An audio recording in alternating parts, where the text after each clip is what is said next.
Hello, Mi! So, kape-kape lang tayo sa umagang ito kasi nga mga Mi, kailangan nating maglinis, magluto, tapos mag-find time para din sa sarili natin, tapos para makapag-relax. Pero mga Mi, guilt as a mom, kailangan din nating mag-find time sa mga anak natin, di ba? So, dyan mga Mi, nagluto na ako dyan kasi magluluto ako ng tortang puso ng saging.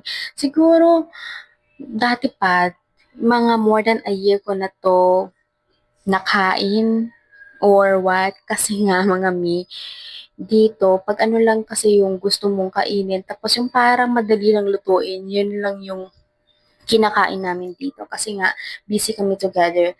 Kaya, ayan, naglilinis-linis na lang ako. Mga mi, ano na talaga, routine ko na talaga sa umaga na maglinis-linis, o di kaya magluto-luto. Kasi parang part as a routine bilang mom ko na yan na kailangan magluto ako, maglinis ako para naman pag nasa work na ako, wala na akong aalahanin.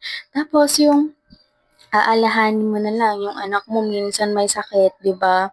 Kaya kaya minsan pag nasa work ka na parang hindi ka makakonsentrate. But I trying my best mga mina na maging productive sa work ko. Tapos yung mga mabuti na lang nga lang nakaintindi yung mga tao sa paligid mo, 'di ba? Pero hindi naman lahat kasi hindi natin mapipipilis yung mga tao. Kaya ito na nga, may balik na nga tayo. Dito naglilinis ako.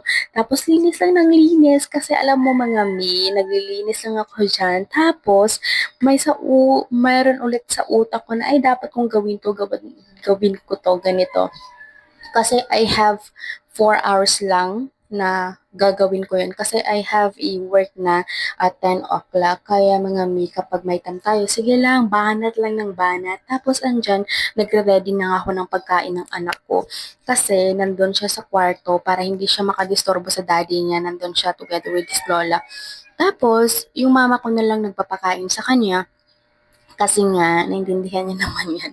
Siguro minsan nagpapabebe yung anak ko kasi wala na akong time sa kanya. Pero sana very soon maintindihan niya na ganito yung sitwasyon namin. No? Hindi nang pwede na magstay kami sa bahay kasi ay ko kasi magstay sa bahay mga mi kasi kahit na pinipilit ako minsan ng asawa ko pero minsan pinupush niya din ako mag-work kasi mga mi kung sa bahay ako mainitin yung ulo ko lagi na lang akong stress lagi na lang akong ganito lagi na lang ako mabunganga kasi nga mga mi ewan ko basta ganun parang kailangan ko malinis. So, kung nakikita niyo mga mi, nagluluto tayo dyan. Kasi nga, aalis na ako. Bye-bye!